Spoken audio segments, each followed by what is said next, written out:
প্রিয় শিক্ষার্থীরা, আমি আবারও তোমাদের সামনে নতুন একটা ভিডিও নিয়ে উপস্থিত হয়েছি। আমাদের আজকের ভিডিও হচ্ছে চ্যাপ্টার 4 এর লেকচার 3, মানে হচ্ছে হাইপারলিংক এবং ইমেজ। মানে হাইপারলিংক আর ইমেজ নিয়ে মোটামুটি সবগুলো বেসিক তোমাদেরকে আজকে হাতে কলমে করিয়ে দেখানো হবে। কিভাবে ট্যাগটা লিখতে হয় বা কিভাবে এটা তোমরা টাইপ করবা, টাইপ করার পর কিভাবে আউটপুটটা শো করবে, সমস্ত কিছু এখানে আজকে দেখিয়ে দিবে একদম হাতে কলমে প্র্যাকটিক্যালি। ওকে, তাহলে আমরা শুরু করি। প্রথমে আসে হাইপারলিংক জিনিসটা কি। ওকে, তাহলে হাইপারলিংক কাকে বলে? হাইপারলিংক আসলে মূলত বোঝাচ্ছে যে একটা ওয়েবসাইটে এক পেজ থেকে অন্য পেজে যাওয়ার মাধ্যম। ওকে, হাইপারলিংক কিন্তু অনেক ধরনের প্রকারভেদ আছে, তাহলে একটু খেয়াল করো, আমি একটু বলছি, এখানে একটু খেয়াল করেন। প্রথমে হচ্ছে যে ওয়েব পেজ। হ্যাঁ, ওয়েব পেজ ডিজাইনের একটি গুরুত্বপূর্ণ বিষয় হচ্ছে লিংক। তো প্রথমে আমাদেরকে জানতে হবে হাইপারলিংক কাকে বলে। ওকে, তাহলে ওয়েব পেজ ডিজাইনের একটি গুরুত্বপূর্ণ বিষয় হচ্ছে লিংক।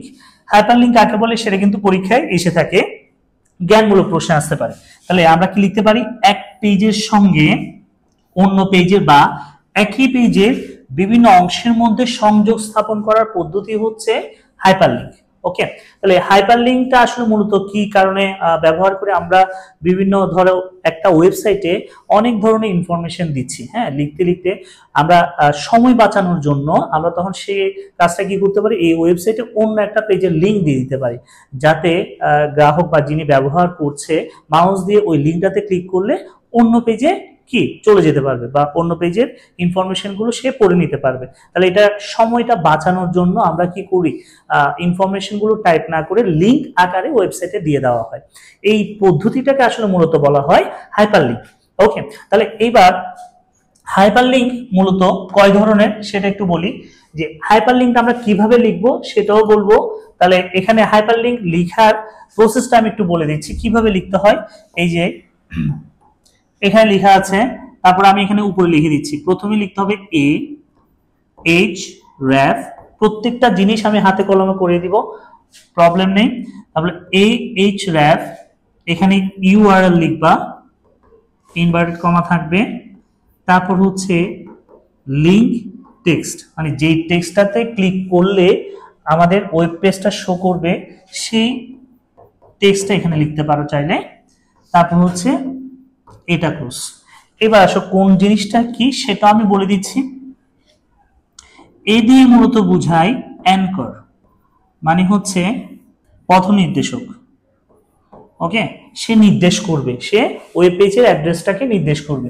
আর এইচ র্যাফ দিয়ে বোঝাচ্ছে হাইপারলিংক রেফারেন্স।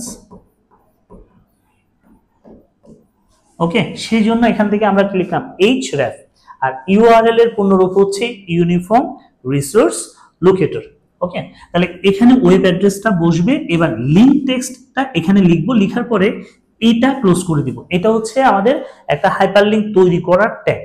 ঠিক আছে, এই ট্যাগটাতে যদি আমরা লিখতে পারি, এই যে এখানে যে লেখাটা থাকবে সেই লেখাটা দেখবা যে লিংকের কালারটা সবসময় ব্লু কালার হয়ে যায়। ঠিক আছে, ব্লু কালার হলে মাউস দিয়ে যখন আমি এই লিংকটাতে ক্লিক করব সাথে সাথে আমাকে ওয়েব পেজটা শো করবে। কিরকম? উদাহরণ হিসেবে এখানে একটু দেখো যে আমরা এখানে একটা লিংকের নির্ধারণ করে দিয়েছি ahref মানে http, তারপর হচ্ছে :/diva www.google.com। তাহলে এখানের মধ্যে আমরা কি করেছি? এই জায়গায় একটু ভালো করে খেয়াল করো, এই জায়গায় যেটা করেছি মানে হচ্ছে ওয়েব অ্যাড্রেসটাকে লিখে দিয়েছি www.google.com। আর এটাকে এই পুরো সম্পূর্ণটা কি বলা হয়? ইউআরএল। এই ওয়েব অ্যাড্রেসটাকে বলা হয় ইউআরএল, ইউনিফর্ম রিসোর্স লোকেটর। ওকে, তারপর এই যে পাশে আমি লিংক টেক্সটের জায়গায় গুগল লেখা আছে, তার মানে দেখা যায় যে গুগল লেখাটা ব্লু কালার হয়ে যাবে। যখন মাউস দিয়ে আমি গুগল লেখাটাতে ক্লিক করব সাথে সাথে আমার কি গুগল সার্চ ইঞ্জিনটা শো করবে আমার কাছে। তো উদাহরণস্বরূপ ট্যাগটা কিভাবে লিখবো দেখো, এখানে নিচে দেওয়া আছে, নিচে এখানে ভালো করে দেওয়া আছে, একটু দেখো। এই যে প্রথমে doc.html এটা লিখতেও পারো, এটা হচ্ছে যে ভার্সনগুলো HTML5 ভার্সন সেখানে এটা লিখতে হয়। ঠিক আছে, বাকি ক্ষেত্রে না লিখলেও চলে। HTML লিখলাম, বডি সেকশন লিখলাম, এই জায়গাতে এসে এই যে আমি লিংকটা লিখে দিয়েছি দেখো, ঠিক আছে, ahref equal to http colon/ দিয়ে www.google.com, তারপর হচ্ছে যে ব্র্যাকেটটা ক্লোজ করলাম, গুগল দিলাম, এটা ক্লোজ করলাম, ঠিক আছে, তারপর বডি সেকশনটা ক্লোজ, HTML-টা ক্লোজ। তাহলে আমাদের মূল নিয়মটা কি সেটা ভালো করে খেয়াল করো, না বুঝলে আবার আমি বলছি একটু ভালো করে খেয়াল করে না। ট্যাগটা হচ্ছে প্রথমে এ লিখবো, href লিখবো, এ দিয়ে অ্যাঙ্কর বোঝাচ্ছে মানে পথ নির্দেশক, হ্যাঁ, যে ওয়েব অ্যাড্রেসটা দেওয়া থাকবে সে ওই অ্যাড্রেসটাই শো করার জন্য কি করবে, এখানে হিন্টস দিবে। আর href বোঝাচ্ছে হাইপারলিংক রেফারেন্স, এটা পূর্ণরূপ হচ্ছে কি হাইপারলিংক রেফারেন্স। ইউআরএল মানে হচ্ছে কি sir, uniform resource locator, clear. এবার আসো লিংক টেক্সট, এখানে আমি যে লেখাটা লিখবো সেই লেখাটাকেই মাউস দিয়ে যদি ক্লিক করি সাথে সাথে সে এখানে যে ওয়েব অ্যাড্রেসটা দেওয়া থাকবে সেটাই শো করবে। আবারও বলছি, এখানে যে লেখাটা লিখবো মাউস দিয়ে যদি লেখাটাতে ক্লিক করি সাথে সাথে এখানে যে ওয়েব অ্যাড্রেসটা দেওয়া থাকবে সেটাই শো করবে। তাহলে এখানে যদি আমি গুগল লিখি তাহলে গুগল লেখাটা দেখবো যে ব্লু কালার হয়ে যাবে। এখানে যদি আমাদের এফপি পেজ লিখি তাহলে ফেসবুক পেজ লেখাটা ব্লু কালার হয়ে যাবে, ওইটাতে ক্লিক করলে আমাদের ফেসবুক পেজটা শো করবে। ওকে, এই হচ্ছে মূলত ক্যাটাগরি লিংকের। ওকে, এইবার আসো আমি লিংকটা একেবারে সুন্দর করে দেখাবো যে এখানের মধ্যে এই যে এখানে আউটপুটটা দেখাচ্ছে, এটা আমরা এখন করে দেখাবো, ভালো করে খেয়াল করো। তো লিংকের ফরম্যাটটা আশা করি মনে আছে, মনে যেহেতু আছে এখানে দেখো আমরা একটা ফরম্যাট লিখে রেখেছি আগে থেকে, খেয়াল করো। এই যে প্রথমে HTML সেকশন লেখা আছে, আমি লেখাগুলো একটু বড় করে দিই তাহলে বুঝতে সুবিধা হবে। তাহলে প্রথম হচ্ছে HTML সেকশন, তারপর হচ্ছে হেড সেকশন। ওকে, তাহলে প্রথমে হচ্ছে যে এখানের মধ্যে এই যে HTML সেকশন আছে, তারপর হচ্ছে হেড সেকশন। টাইটেল লিখলেও পারো না লিখলেও পারো, সমস্যা নাই, ঠিক আছে, ওইটা কোনো ফ্যাক্ট না। তবে বডি সেকশনের মধ্যে সমস্ত ট্যাগগুলো খুব সুন্দর করে লিখতে হবে। আমি প্রথমেই বলেছি যে লিংক করতে গেলে তোমরা এই যে প্রথমে href লিখতে হবে, মানে অ্যাঙ্কর হাইপারলিংক রেফারেন্স। তো আমরা এখানে দেখো কি করেছি, h রেফারেন্স দিয়ে http লিখলাম, মানে হাইপারটেক্সট ট্রান্সফার প্রোটোকল, ঠিক আছে, // দিয়ে www.google.com, এখানে ইনভার্টেড কমা দিলাম, এখানে ইনভার্টেড কমাটা ক্লোজ করলাম, লেখার পরে ব্র্যাকেটটা কিন্তু ক্লোজ করেছি, তারপর কি লিখলাম, গুগল লেখাটা লিখলাম, এটা ক্লোজ করে দিলাম, ক্লিয়ার। তো এখানে আমি তোমাদের বোঝার সুবিধার্থে একসাথে দেখো তিনটা লিংক দিয়েছি। আমি প্রথম দুইটা লিংক বুঝিয়ে দিচ্ছি, তারপর এটাও সেম। আমরা কি করলাম, এখানে আউটপুট যেটা পাবা, এই জায়গায় আউটপুট যেটা পাবা তুমি, আউটপুটটা আসবে যে গুগল লেখাটা এরকম নীল কালার আসবে, আর নিচে একটা অবশ্যই আন্ডারলাইন থাকবে। তারপর মাউস দিয়ে ক্লিক করার সাথে সাথে এটা আমরা কোথায় চলে যাব, মানে হচ্ছে গুগল সার্চ ইঞ্জিনটা আমার সামনে শো করবে। তারপর দেখো এখানে আমরা লিখে রেখেছি আমাদের ফেসবুক পেজের, আমাদের কোচিং এর যে ফেসবুক পেজটা আছে যেখানে আমরা নিয়মিত ভিডিও ক্লাসগুলো দিচ্ছি, তো সেটা ফেসবুক পেজের লিংকটাও এখানে আমরা দিয়ে দিয়েছি। দেওয়ার পর দেখো এখানে লিখলাম ELC ফেসবুক পেজ, তারপর হচ্ছে এটা ক্লোজ করলাম। আর এখানে প্রশ্ন হচ্ছে স্যার বিআর ট্যাগটা কেন দিলেন? বিআর ট্যাগটা দিয়েছি এক লাইন পর পর লেখাটা আসার জন্য, ঠিক আছে। আমরা যে যখন মেসেজ করি পরের লাইনে যাওয়ার জন্য কি দিই, এন্টার বাটন দিই, ঠিক সেম ভাবে HTML এর ক্ষেত্রে পরের লাইনে যাওয়ার জন্য বিআর ট্যাগ দেওয়া হয়। এটা হচ্ছে এক ধরনের এমটি ট্যাগ। কি বললাম স্যার, এটা হচ্ছে এমটি ট্যাগ, হ্যাঁ। আর এটা কিন্তু কোনো ধরনের ক্লোজিং ট্যাগ নেই। বিআর এর পূর্ণরূপ হচ্ছে ব্রেক। বিআর এর পূর্ণরূপ কি স্যার, ব্রেক। এই জিনিসটা একটু মনে রাখবা, ক্লিয়ার। এইবার আসো, তো আমরা হচ্ছে যে সেকেন্ডটাতে চলে যাচ্ছি, http www.facebook.com, তারপর হচ্ছে ইকুয়েশন লার্নিং সেন্টার, এটা হচ্ছে লিংক টেক্সট, সরি মানে এটা হচ্ছে পুরোটা লিংক ইনভার্ট কমার ভিতরে। আর ELC ফেসবুক পেজ, এটা হচ্ছে লিংক টেক্সট, মানে এই লেখাটাই বেসিক্যালি নীল কালার হয়ে যাবে। আমি যখন মাউস দিয়ে এই লেখাটাতে ক্লিক করব সাথে সাথে আমাদের ফেসবুক পেজটা শো করবে, ক্লিয়ার। এবার আসো তাহলে দেখা যাক মানে আমরা আউটপুটটা কিভাবে লিখতে যাচ্ছি সেটা একটু খেয়াল করো, হ্যাঁ। আউটপুট দেখার আগেই সবসময় যে কাজটা করে নিবা, ফাইলে ক্লিক করে সেভ করে নিবা, ঠিক আছে। তোমার যে কোডিং গুলো দিয়ে লিখেছো এগুলো আগে সবসময় কি করে নিতে হবে, সেভ করে নিতে হবে। এবার আসো আমরা কি করব, আউটপুটটা দেখি। আউটপুট দেখতে গেলে এখন খেয়াল করো, এই যে আমি টাইপটা করলাম সেটা পেজটা কি নাম দিয়ে সেভ করা আছে? পেজটা হচ্ছে এই যে এখানে খেয়াল করলে দেখবা list3.html নাম দিয়ে সেভ করা আছে। কি list3.html নাম দিয়ে সেভ করা আছে। ওকে, তাহলে এইবার আসো আমি এটা মিনিমাইজ করে রাখলাম। দেখো এখানে আইকনটা পাচ্ছ কিনা, এই list3 এক ধরনের আইকন পাচ্ছি, এটাতেই ডাবল ক্লিক করলে আমি আউটপুটটা দেখতে পারবো। ওকে, তাহলে আসো এবার ডাবল ক্লিক করছি, দেখো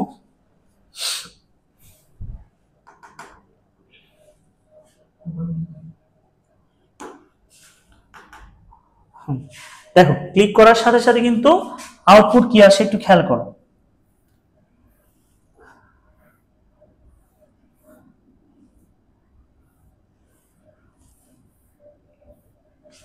দেখো ক্লিক করার সাথে সাথে এখানে আমি ওই যে দুইটা লিংকের কথা বলছি, সেন্ড মেইলটা আমি একটু পরে বুঝাবো, আগে এটা দেখো গুগল, দেখছো এই গুগল লেখাটা অনেকটা ব্লু কালার চলে আসে, আবার নিচে কিন্তু আন্ডারলাইন চলে আসে।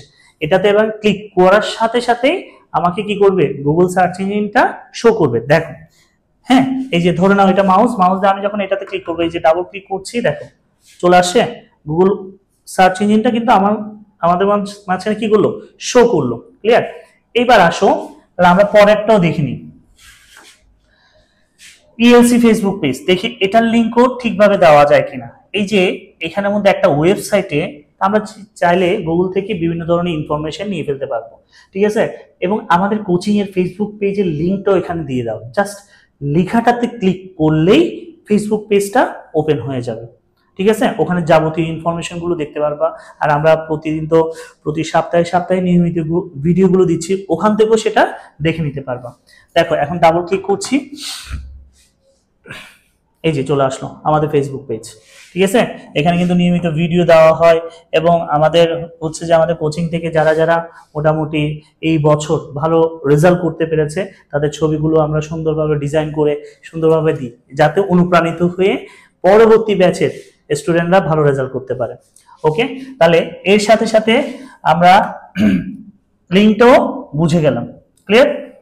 তাহলে হচ্ছে এই জিনিসটা বুঝতে পেরেছো। তাহলে লিংকের ক্ষেত্রে যে দুইটা জিনিস মাথায় রাখতে হবে, ahref, তারপর হচ্ছে ইউআরএল ওয়েব অ্যাড্রেসের লিংকটা দিবা, তারপর হচ্ছে এখানে মানে লিংক টেক্সটের জায়গায় যে লেখাটা লিখবা সেই লেখাটা এখানে শো করবে নীল কালার আকারে। যদি আমি মাউস দিয়ে ক্লিক করি সাথে সাথে ওই ওয়েব অ্যাড্রেসটাই কি করবে, শো করবে। এই গেল হাইপারলিংক। আশা করি মোটামুটি একদম ক্লিয়ারলি বুঝতে পেরেছো। ওকে, এবার আমরা চলে যাচ্ছি, এবার দেখেন,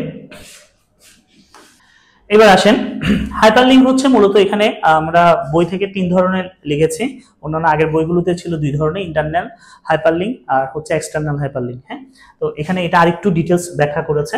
ইন্টারনাল হাইপারলিংক মানে কি, এটা হচ্ছে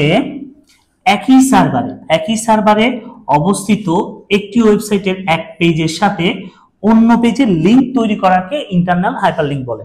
তো একটা ওয়েবসাইটে অনেকগুলো ওয়েব পেজ থাকতে পারে, একই ওয়েবসাইটে একই সার্ভারে একটা পেজ থেকে যদি অন্য পেজে যাওয়ার মাধ্যমটাকে বলা হয় ইন্টারনাল হাইপারলিংক। আর এক্সটার্নাল যেটা বলছে বা এখানে যেটা গ্লোবাল বোঝাচ্ছে, এই যে একটু আগে আমরা দেখালাম আমাদের ওয়েবসাইট থেকে কি করেছি স্যার, আমরা গুগল যে ওয়ার্ডটা সেটা লিংক টেক্সটটা দিয়ে হাইপারলিংকটা কানেক্ট করেছে, যেটাতে গুগলটাতে ক্লিক করার সাথে সাথে গুগলের সার্চ ইঞ্জিন মানে হচ্ছে যে এটা আমাদের কি শো করলো। তাহলে আমরা একটা ওয়েবসাইট থেকে অন্য ওয়েবসাইটের পেজ বা অন্য ওয়েবসাইটের লিংক যদি প্রদর্শন করে এক ওয়েবসাইট থেকে অন্য ওয়েবসাইটে, আর আগেটা ছিল একই ওয়েবসাইটে ভিন্ন ভিন্ন পেজে লিংক প্রকাশ করার পদ্ধতি হচ্ছে ইন্টারনাল লিংক। আর একটা ওয়েবসাইট থেকে যদি অন্য ওয়েবসাইটের লিংক প্রকাশ করা হয় তাহলে সেটা হচ্ছে কি গ্লোবাল হাইপারলিংক। ক্লিয়ার? লোকাল হাইপারলিংকও সেম অনেকটা। দেখো একটি ওয়েবসাইটে এক পেজের সাথে অন্য পেজের লিংক তৈরি করাকে লোকাল হাইপারলিংক বলে। একই ওয়েবসাইটের মধ্যে অন্য কোনো পেজের লিংক তৈরি করা যায়, একই ওয়েবসাইটের মধ্যে অন্য কোনো পেজের লিংকও তৈরি করতে পারবা। এখানে লিংক কিভাবে তৈরি করতে হয় সেই জিনিসগুলো আমরা লিখে দিয়েছি। আবার সেম প্রসেস দেখো, ahref, তারপর হচ্ছে যে এখানে অ্যাড্রেসটা লিখবা, আর এখানে লিংকটা বা যে টেক্সটটার মাধ্যমে লিংক করতে চাচ্ছ সেই টেক্সটটা দিতে পারবা, দেওয়ার পরে এটা ক্লোজ করে দিলে হয়ে যাচ্ছে, লিংক একদম রেডি। ক্লিয়ার? আচ্ছা, এবার আসো গ্লোবাল হাইপারলিংক যেটা বলেছি, একটা ওয়েবসাইটে, এই যে একটি ওয়েবসাইটের কোথাও ক্লিক করে অন্য একটি ওয়েবসাইটে যাওয়ার পদ্ধতিকে, মানে টোটালি তুমি আগের ওয়েবসাইট থেকে কিন্তু বের হয়ে যাচ্ছ, ঠিক আছে? তাহলে এক ওয়েবসাইট থেকে যদি অন্য একটা ওয়েবসাইটে যাওয়ার পদ্ধতিকে কি বলে স্যার? গ্লোবাল হাইপারলিংক বলে। তো ইতিমধ্যে কিন্তু আমরা এই জিনিসটা প্র্যাকটিক্যালি দেখিয়েছি, কিভাবে টাইপ করে আউটপুটটা করতে হয় সেটা দেখলাম। এখন আমরা দেখবো যে বিভিন্ন কোম্পানির ওয়েবসাইট দেখলে শেষে দেখবা যে একটা অপশন থাকে সেন্ড মেইল। সেন্ড মেইল মানে হচ্ছে এটাতে এই সেন্ড মেইল লেখাটাতে ক্লিক করলেই সাথে সাথে ওই কোম্পানির ইমেলে কি মেসেজ চলে যাবে বা ইমেলে করতে পারবা। তো এই প্রসেসটা আমরা কিভাবে করব সেটা আজকে তোমাদেরকে দেখিয়ে দিচ্ছি। দেখো লিংক কিভাবে করবা, এটা হচ্ছে ইমেজের। দেখো একটা ইমেল কিভাবে লিংক করবা সেটা বলছি। ইমেলের সাথে লিংক করা, মেইলের মেসেজের সাথে লিংক করার জন্য মেইল টু ব্যবহৃত হয়। এই জিনিসটা একটু মাথায় রাখবা, কি ব্যবহৃত হবে? Mail two. এই মেইল টু যদি আমি ব্যবহার করি তাহলে আমাদের কোম্পানি, মানে হচ্ছে যে কোম্পানির ওয়েবসাইট থাকবে ওই কোম্পানির ইমেলটা যদি কানেক্ট থাকে তাহলে ইমেলে সরাসরি মেসেজ চলে যাবে, বা তুমি যদি সিভি ড্রপ করতে চাও তাহলে সরাসরি সিভি ড্রপ হয়ে যাবে, ঠিক আছে? মেইল মেসেজের সাথে লিংক তৈরি করার জন্য মেইল টু ব্যবহৃত হয়। অর্থাৎ কেউ লিংকটিতে ক্লিক করলে একটি মেইল লিখার বক্স আসবে, একটা মেইল লিখার বক্স আসবে যেখানে মেইল লিখে কাঙ্ক্ষিত স্থানে পাঠানো যায়। ইমেলের সাথে লিংক করার কোডটি হলো, তো কোডটা কিভাবে লিখবা সেটাও বলে দিচ্ছি। Same process sir, same process. আবার এ এইচ র্যাফ, এবার এখানের মধ্যে যে জিনিসটা একটু লিখবো, তাহলে এখানে লিখছি মেইল, মেইল টু, হ্যাঁ এটা লিখবো কোলন দিয়ে ইমেল অ্যাড্রেস।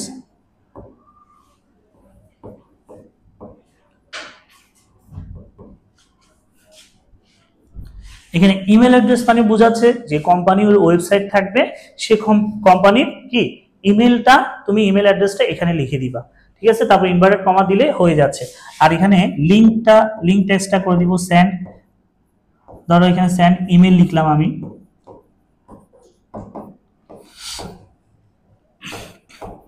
তো সেন্ড ইমেল লিখলে হয় কি এই যে লিংক টেক্সটটা লিখলাম এই লেখাটাই ব্লু কালার হয়ে যাবে। যখন আমি মাউস দিয়ে এই লেখাটাতে ক্লিক করব সাথে সাথে সে কি করবে, সাথে সাথে সে এখানের মধ্যে এই জায়গাটাতে কি লিংকটাতে বা যে ইমেল অ্যাড্রেসটা দিব সেখানে সরাসরি মেসেজ চলে যাবে। ক্লিয়ার? তো সেটা আমরা একটু প্র্যাকটিক্যালি দেখিনি যে কিভাবে করব, একটু দেখো।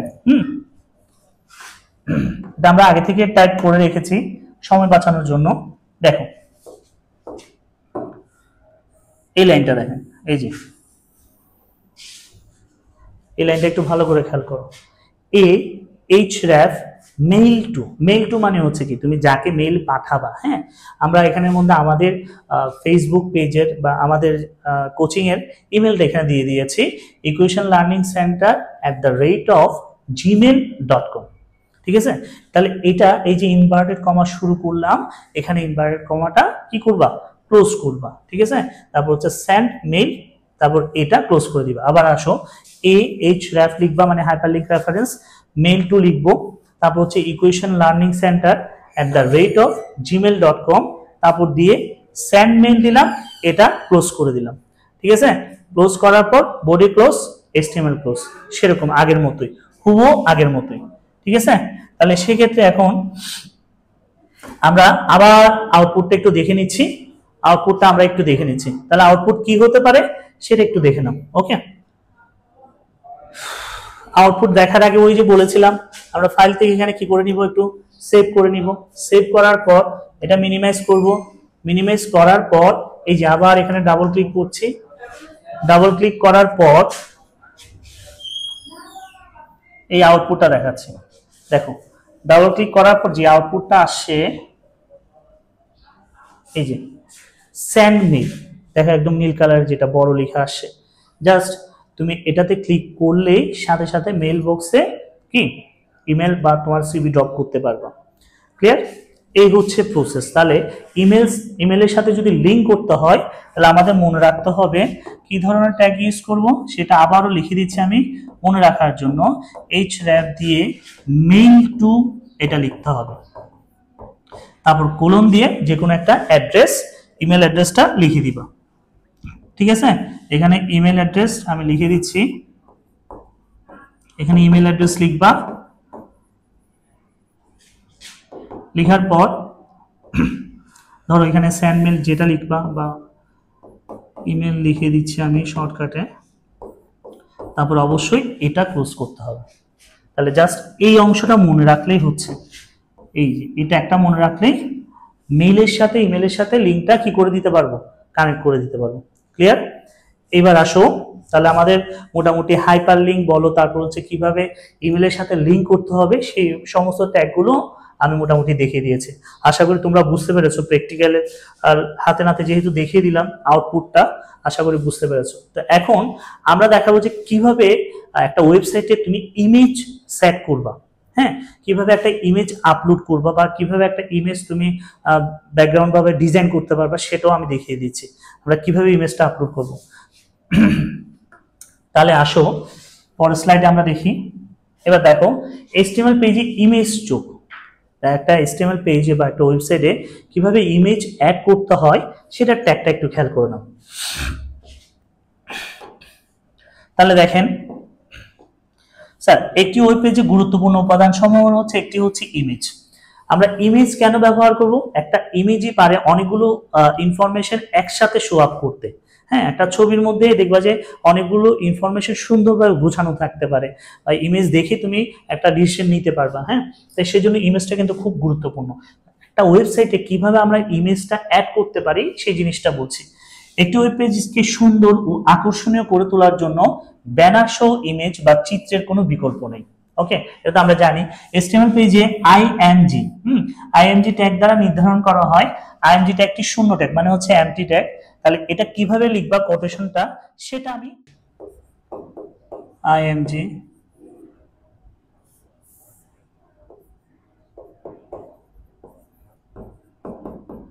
SRC, ধরো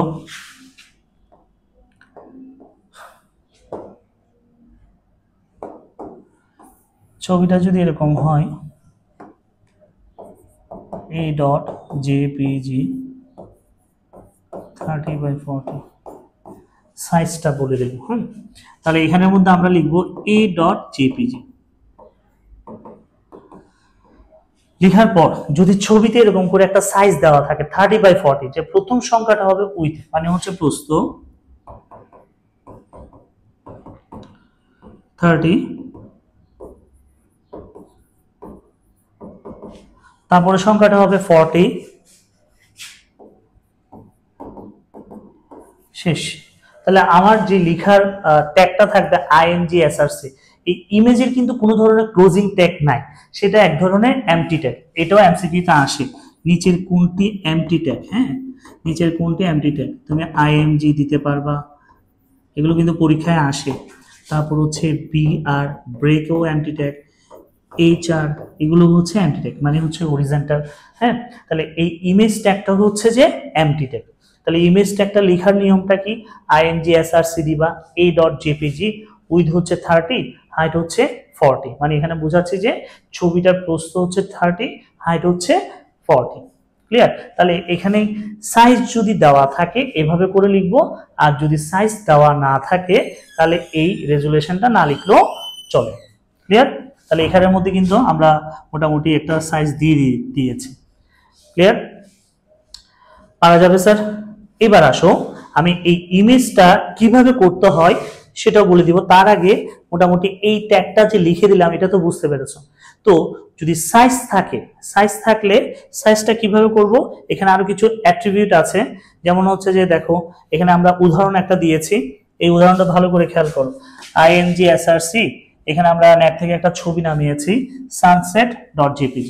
তো এটা প্রস্থ হচ্ছে 100%ও দিতে পারো পিক্সেল, হাইট 100%। তখন ছবিটা এভাবে আউটপুটটা প্রদর্শন হবে। ঠিক আছে, আউটপুট হচ্ছে এটা। কারণ এই ছবিটাই আমাদের কম্পিউটার বা ডেস্কটপে কি নামে সেভ করা ছিল, sunset.jpg। ক্লিয়ার? আর একটা জিনিস আমি বুঝিয়ে দিচ্ছি, যেগুলো পরীক্ষায় প্রায় সময় এসে থাকে, যেটা হচ্ছে ইমেজের ফরম্যাট। এই যে .gif থাকলে এটা ধরে নিবা ইমেজ, তারপর হচ্ছে .jpg থাকলে, হ্যাঁ, .jpg যদি থাকে এটা ধরে নিবা এই যে .jpg, এটা থাকলেও ইমেজ ধরে নিবা ডট জেপিইজি, যদি এটা থাকে সেটাও image format. Dot PNG, PNG format হচ্ছে যে ব্যাকগ্রাউন্ড থাকবে না, মানে ব্যাকগ্রাউন্ড হোয়াইট থাকবে। তারপর হচ্ছে ডট আইসিও ডট পিইএক্স, ঠিক আছে। তাহলে এগুলো হচ্ছে সবগুলো ছবির ফরম্যাট। দেখো এগুলো কিন্তু এমসিকিউ তে আসতে পারে যে কোনটা ছবির format. Dot GIF dot JPG dot JPEG dot PNG dot ICO dot PX, clear. তারপর হচ্ছে আরো একটা আছে ডট বিএমপি। এই এক্সটেনশন গুলো যদি ফাইলের শেষে থাকে, কোন একটা ফাইলের শেষে যদি এই এক্সটেনশন গুলো দেখো, তাহলে ধরে নিবে এটা হচ্ছে ইমেজ, ঠিক আছে। ওই ফাইলটা হচ্ছে কি ইমেজ, ক্লিয়ার। এই জিনিসগুলো কিন্তু ইম্পর্টেন্ট, এগুলো কিন্তু পরীক্ষায় এমসিকিউ আকারে অবশ্যই আসে, খেয়াল রাখবা, ঠিক আছে। আর একটা খেয়াল রাখবা, এটা এগুলো কিন্তু এমসিকিউতে আসে। এই যে নিচে কোনটি এমটি ট্যাগ, হ্যাঁ, ইমেজ ট্যাগটাও এমটি ট্যাগ, বিআর ট্যাগটাও এমটি ট্যাগ, এই চারটাও এমটি ট্যাগ, ক্লিয়ার। এবার আসো আমি একটু প্র্যাকটিক্যালি দেখিয়ে দিচ্ছি তোমাদের। তার আগে অ্যাট্রিবিউট গুলো একটু মনে রাখবো, কোনটা কি ধরনের অ্যাট্রিবিউট। দেখো উইথ অ্যান্ড হাইট, হ্যাঁ, তো সেটা কিভাবে অ্যাট্রিবিউটটা অ্যাড করতে পারবা, আইএমজি এসআরসি দিয়ে পিকচারে যে নামটা থাকবে সেটা দিবা। উইথ 100%, হাইট 100%, মানে এটা কিন্তু স্কয়ার ফিট হবে ছবিটা। তুমি চাইলে তোমার নির্দিষ্ট সাইজ অনুসারে তুমি ইউজ করতে পারবে। অ্যালাইন লেফট, মানে ছবিটা কোন পাশে রাখতে চাই। যদি আমি বাম পাশে ছবিটা রাখতে চাই তাহলে এখানে দিব যে পিকচার দিবি যে অ্যালাইন রাইট, ডান পাশে থাকবে। যদি অ্যালাইন লেফট দিই তাহলে বাম পাশে থাকবে। যদি অ্যালাইন মিডল ইউজ করি তাহলে ছবিটা মাঝখান বরাবর থাকবে, ঠিক আছে। তাহলে দেখো ট্যাগগুলো একটু দেখে নাও, এই ট্যাগগুলো আমরা একটু পর ইউজ করব। আবারও বলছি, এই আইএমজি সার্চ দিলে picture dot GPG, align right থাকলে সেটা ডান পাশে ছবিটা কি করবে, প্রদর্শন করবে। আমি এই জায়গায় যদি অ্যালাইন লেফট লিখি তাহলে সেটা বাম পাশে প্রদর্শন হবে। মিডল হলে মিডলে, টপ হলে উপরে, বটম হলে নিচে, ঠিক আছে, এভাবে করে থাকবে। এবার আসো আরো একটা অ্যাট্রিবিউট আছে, এই স্পেস, ভি স্পেস। এই স্পেস মানে বোঝাচ্ছে অরিজেন্টাল, মানে হচ্ছে যে অনুভূমিক দিকে, আর ভি মানে বোঝাচ্ছে ভার্টিক্যাল, লম্বালম্বি, ঠিক আছে। তাহলে আমি এই এইচ স্পেস হচ্ছে 5, অনুভূমিক দিকে কোন দিকে স্পেস এটা, আর ভি স্পেস মানে হচ্ছে উপর থেকে নিচে লম্বালম্বি ভাবে একটা স্পেস সে ধারণ করে ছবিটা আপলোড করবে, ঠিক আছে। যেমন আমি যদি তোমাকে একটু পার্থক্যটা একটু বুঝিয়ে দিই তাহলে জিনিসটা আরেকটু বুঝতে পারবা। ধরো এখানে আমি আরেকটা ছবি আঁকছি,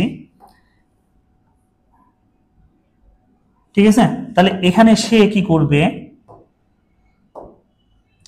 এই যেখানে স্পেস 5 দেওয়া আছে, অরিজিনাল মানে হচ্ছে অনুভূমিক। ধরো অনুভূমিক থেকে এখান থেকে 5 একক দূরত্বে ছবিটা কি হবে, আপলোড হবে।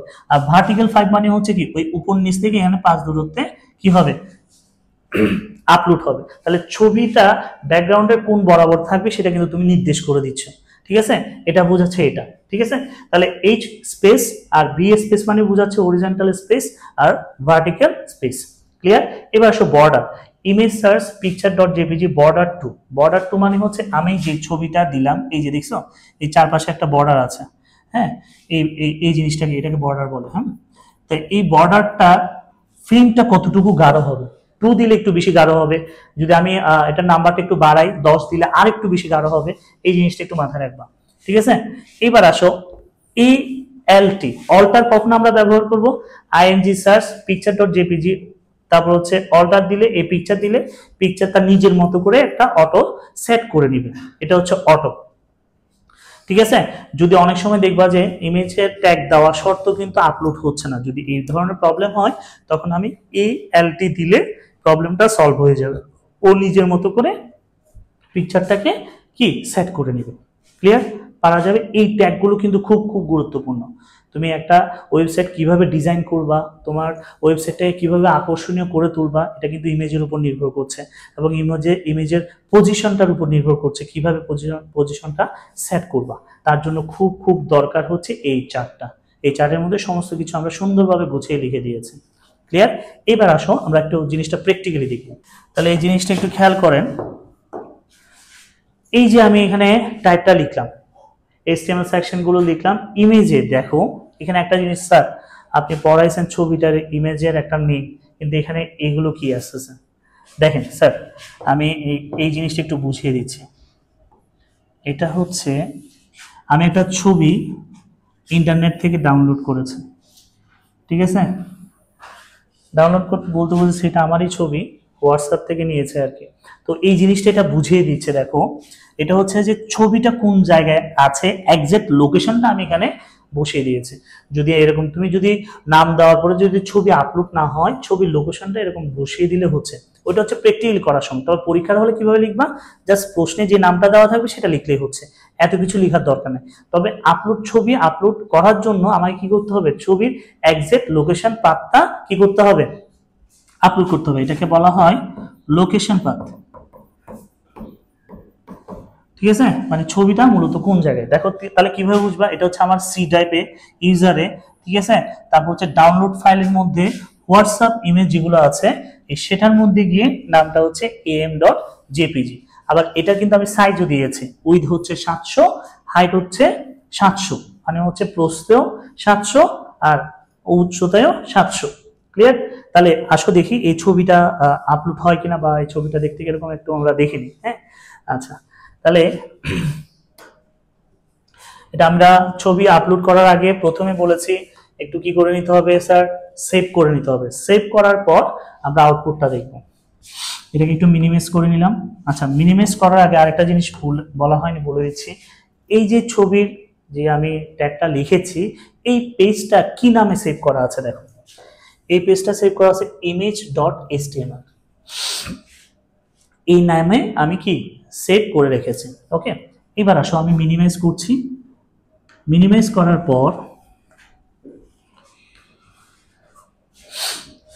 করার পর এবার দেখো ইমেজ, এই যে ইমেজটা এখানে পাচ্ছি, ঠিক আছে।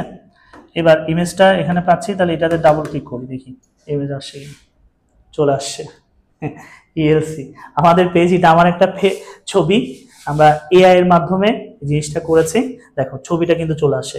আমার সাইজ ছিল কি, উইথ ছিল 700, হাইটও 700, এক পাশে সেট হয়েছে। তাহলে এটার ক্ষেত্রে যদি মাঝখানে আমি যদি সেট করতে যাই, কি দিতে হবে স্যার, অ্যালাইন মিডল, একটু আগে আমরা শিখেছি, ঠিক আছে। উপরের দিকে দিতে চাইলে অ্যালাইন টপ, আর যদি তুমি অলটা মানে হচ্ছে ALT পিকচার দিলেই তখন কি হবে, এটা একদম নিজের মতো করে সেট হয়ে যাবে। ক্লিয়ার? তাহলে এখানে একটু খেয়াল করি, এটা ছবি কিন্তু বাকি ব্যাকগ্রাউন্ডটা সাদা না। তো আমি চাচ্ছি যে পুরো ব্যাকগ্রাউন্ড যদি একটা ইমেজ দেওয়া যায় তাহলে কেমন হবে, তাহলে জিনিসটা আরেকটু সুন্দর হবে, আরেকটু আকর্ষণীয় হবে, ঠিক আছে। তো পুরো ব্যাকগ্রাউন্ডে যদি আমি পুরো ব্যাকগ্রাউন্ডটা যদি একটা ইমেজ দিয়ে ভরাট করতে চাই, তাহলে সেটা কিভাবে করা যাবে সেটা একটু দেখে নাও। এবার আসো, আমি চাচ্ছি যে ওয়েবসাইটটা তৈরি করবো, ধরো পুরোটা একটা ব্যাকগ্রাউন্ড, একটা ইমেজ থাকবে। ব্যাকগ্রাউন্ড তুমি কালারও দিতে চাও, যদি কালার দিতে চাও তাহলে কালারও দিতে পারবা। তবে আমি চাচ্ছি যে একটা পুরো ব্যাকগ্রাউন্ড একটা ইমেজ থাকবে। তো ইমেজটা আমরা কিভাবে দিব সেটার জন্য একটু খেয়াল করো। এই যে, তো আমরা ট্যাগটা কোথায় লিখবো, বডি সেকশনে লিখবো, বডি ব্যাকগ্রাউন্ড। ব্যাকগ্রাউন্ডের মধ্যে ওই যে বললাম ছবির লোকেশন পাথটা লিখতে হবে। লোকেশন পাথটা আমরা কিভাবে আনবো সেটা আমি বলে দিচ্ছি, দাঁড়াও। এটা আমি এখানে দেখো লোকেশন পাথটা কিভাবে আনবা সেটা আমি একটু বলে দিচ্ছি, তাহলে তোমাদের কম্পিউটার করতে গেলে সুবিধা হবে। ধরে নাও আমি একটা ছবি ডাউনলোড করেছি, এই ছবিটা ডাউনলোড করেছে,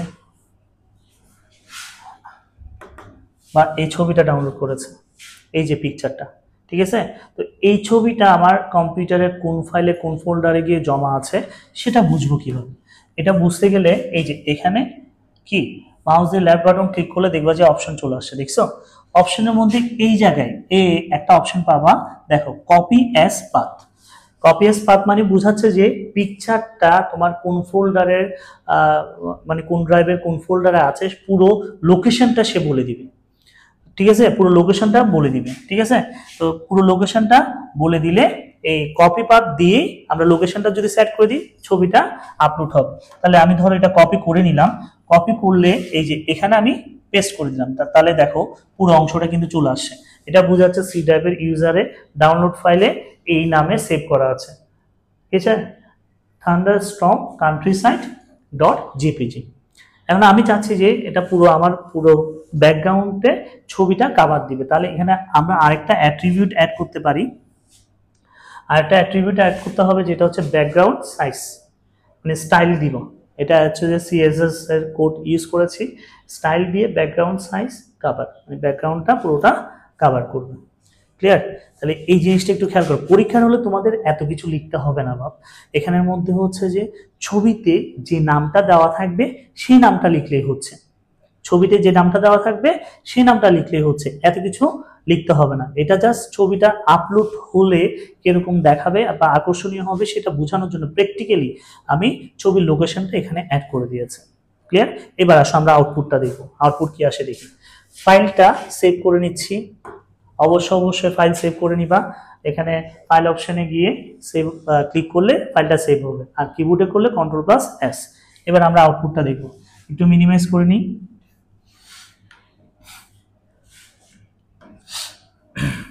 আউটপুটটা হচ্ছে স্যার এই যে ইমেজ পেজটা আছে এটাতে ডাবল ক্লিক করব, দেখো কি সুন্দর ভিউ চলে আসছে। ক্লিয়ার? এটা দেখো পুরো ব্যাকগ্রাউন্ডটা এই ইমেজটা কানেক্ট হয়ে গেল, একদম সুন্দরভাবে ফিট হয়ে গেল। তাহলে আমি চাইলে এখানে আমরা ডিজাইন ইউজ করতে পারছি, বিভিন্ন কিছু ডিজাইন দিতে পারছি। আমার ওয়েবসাইটটা যত বেশি আকর্ষণীয় হবে তত বেশি কি ক্লায়েন্টরা ইন্টারেস্ট ফিল করবে কোনো কিছু তথ্য কি কালেক্ট করার জন্য। এই হচ্ছে মূলত আমরা আজকে কিভাবে শিখালাম, ইমেজ কিভাবে অ্যাড করতে হয়, কিভাবে ব্যাকগ্রাউন্ড ইমেজটা অ্যাড করতে হয়, সমস্ত কিছু শিখালাম। এবং ইমেজের অনেকগুলো অ্যাট্রিবিউট কিন্তু আমরা ছক আকারে দিয়ে দিয়েছি। এই ক্লাসের স্লাইডটা সহ পাবা তোমরা, স্লাইডটা সহ আমাদের ক্লাসের কি ডিসক্রিপশন বক্সে দেওয়া থাকবে। ক্লিয়ার? তা মোটামুটি দেখি আর কোনো টপিক আছে কিনা, মোটামুটি শেষ।